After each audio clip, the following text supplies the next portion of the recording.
Պարոն Ազիզյանը խոսակցություն է տանում, որը որ չի համապատասխանում իրականությանը։ Ես խնդրում եմ պարոն Ազիզյանին կանչեք մեր մոտ, փոխադարձ զրուցելու։ Խոսակցությունը։ Պարոն Ազիզյանը ասում է, որ մենք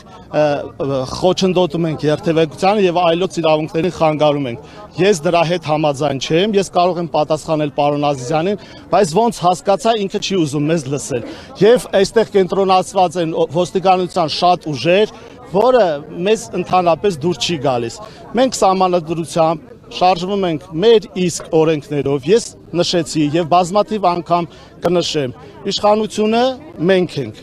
մենք ենք բերել իշխանության եւ յուրահատուկ նույն կերպ, ինչ կերպ այս պահին Հայաստանի Հանրապետության ժողովուրդը կատարում է։ Մենք բացառապես անում ենք ժողովրդի պահանջը, որ պահանջով, որ մենք բերել ենք իշխանության։ Եթե այս պահանջը անօրինական է,